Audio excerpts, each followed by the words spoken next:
What is a lolcow? What seems like a simple question becomes a head scratcher the more you think about it. Most of us can agree on the part that it's a person on the internet that gets laughed at. However, beyond this point, it seems that each definition is wildly different. Is it required that the person is unaware that people don't actually like them? What does the ratio of haters to fans have to be? All these different interpretations begin to make more sense when you realize how long the term lolcow has been around. Like, this term was really something only used on internet forums in the early 2000s and has since blown up in popularity. And after years of research, I think I've finally cracked the secret sauce in what makes somebody a lolcow, presenting the theoretical experimental lolcow categorization chart. Any internet personality that can be put on this chart is most likely a lolcow. Before using talc, the first step is to ask yourself if the person in question is laughed at on the internet for the stupid things they do and constantly feeds into it. If the answer is yes, then you may proceed with your ranking. If the answer is no, then this person is not a lolcow. The y-axis represents the ratio of fans to haters. To be classified as a lolcow, 51% or more of your audience have to be haters. The x-axis represents the awareness. This is how aware they are of the fact that they're a lolcow. Now that we've established what the term means, let's take a look at some of the people on the lolcow spectrum. First, you might be wondering what kind of lolcow would be aware of the fact that they're a lolcow and still continue to do and say stupid shit online. Introducing Nick Fuentes, a far-right political commentator and streamer on Twitter. To put it in terms that won't make YouTube orbital strike my video, let's just say he's a really big fan of a particular Austrian man with a funny mustache that was popular in the 40s. And this isn't something that he denies either, he's disturbingly open about this shit. Simple yes or no answer.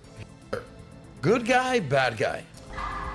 That's a top. Well, there are no good and bad guys. They're just people. I'm gonna say I'm neutral on that. I'm abstaining from that one. He always had a fairly small following until 2022, where he made his way into the mainstream media. Some fucking way, some fucking how, this motherfucker was able to have dinner with Trump and Kanye at Mar-a-Lago. No, you're not dreaming, and no, this isn't a bar joke. This is real. This actually happened. Over the next few years, he began to ramp up his social media activity on Elon Musk's Twitter, and there he sat, making shitty take after shitty take over and over and over again. And every single time he opened his mouth, he became more and more of a lolcow. But everything changed for Nick on November 5th, 2024. It was election night, and Nick, in all his infinite wisdom, decided it was an amazing idea to make this tweet. It's your body, my choice. Yeah, I think it's pretty safe to say that this is a contender for worst tweet of all time. And on that night, it all began to go downhill for Nick. Just 4 days later, all his personal details leaked online. And another 4 days after that, he maced somebody that was knocking on his front door. You're saying you're a white. I'm not white. I'm Mexican. I'm also Fuentes.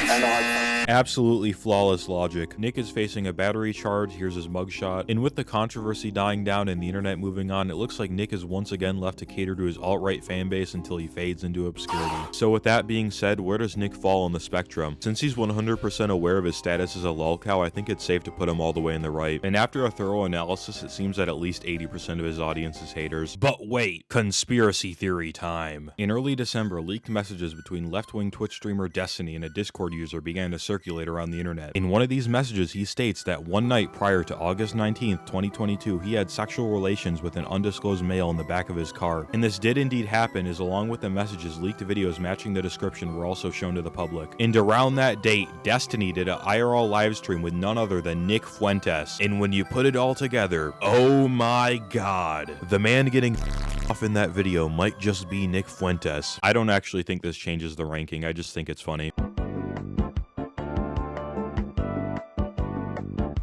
The year is 2014, and a 25-year-old Alex Mahan pitches a stealth game to the image board 4chan. The game would follow a high school stalker, eliminating her senpai's love interests in order to pursue a romantic relationship. And after receiving positive feedback, he would begin development of the game we now know as Yandere Simulator. Fast forward 11 years later, and the game is still not done. After hundreds of thousands of dollars and 11 years of continuous development, the game is still incomplete with seemingly no release in sight. After hearing that for the first time, you're probably scratching your head thinking, what the f has this guy been doing for his game to be in development for over a decade? Muchos gracias for following the development of Yandere Simulator. Somebody sent money to this guy for 6 years for this video, by the way. For the first few years of development, Alex and his game was met with nothing but praise. Yandere Simulator had a loyal fan base, and people were excited for the game to eventually release. However, as time went on, people began to notice some interesting things about Yanderedev. The first thing people began to notice was his complete inability to listen to criticism. The biggest criticism of what little we have of the game is its shitty code. The game is was infamous for being terribly optimized. If you don't have a high-end PC, a consistent 60 FPS is a fucking pipe dream. When I was gathering footage for this game on my PC, it was stuttering like crazy and fighting to stay above 60 FPS. Not to mention, my PC was so loud my room sounded like a fucking runway. And mind you, these are with modern specs. I could only imagine how bad the game's performance was on the average PC during the game's peak in 2017. Now you might be asking yourself, what has Yanderedev been doing to fix this issue? Absolutely fucking nothing. In 2017, the creators of Hello Neighbor agreed to partner with Yanderedev in order to help him finish the game. As part of this partnership, a dedicated coder was assigned to work on finishing up the game. Upon analyzing the code, the developer immediately told Yanderedev that his code was fucking awful and needed to be rewritten from scratch if he ever hoped to release the game in a playable state. Upon hearing this, Yanderedev proceeded to have a piss baby tantrum and terminated the contract immediately. He then proceeded to threaten the devs with bad press so he wouldn't have to pay the termination fee. One of the most hilarious stories about this guy is when someone managed to make a Yandere Sim-like game with more content than the actual game in less than 2 weeks. Alex was so pissed he literally threatened to unalive himself if the guy kept working on the game. I'm pretty sure you could tell by now that this guy's not the greatest developer. But it doesn't just stop there, as this guy's a massive creep. Ooh. What a nice view. In 2015, some fans of the game did some digging and found out that Yanderedev used to use the internet handle EvaZephon. And after that, his reputation took a fucking nosedive. Forum posts, YouTube channels, live streams, you name it, people found it. And over the course of the next year, people would find out that this motherfucker was the biggest incel of all time. And that isn't an exaggeration. Reading some of this shit makes your stomach turn. Fast forward to 2023 and his reputation was so bad we all thought it couldn't be any lower. And then a fucking bombshell dropped out of nowhere. This motherfucker was grooming minors. You're so cute. It's because you keep being cute. If you don't want to be called cute, then stop being so cute. When you turn 18, are you gonna start an OnlyFans? This man is 35 years old, by the way. I think it's safe to say that this guy's probably the worst indie dev of all time. Now, with that being said, where does Yanderedev fall in the spectrum? While there really isn't a solid way to estimate how many haters this guy has, I think it's pretty safe to say that his audience is more than 95% haters. I honestly don't know what it's going to take to have a developer more hated than this guy. As for the awareness, I think this is a perfect example of somebody who's in the middle. While he is kind of aware of the fact that he's a lolcow, he obviously doesn't understand how bad the situation is. Mondale Dingle. Please stop messaging me. And now we're as far left as you can go on the chart. Daniel Robert Larson. Daniel Larson is without a doubt one of the most controversial people on TikTok. In early 2020, Daniel began posting on the app and immediately gained a following. People began to really like Daniel due to his unusual style of content and erratic behavior. I love you, Addison Rae. Please stay tuned.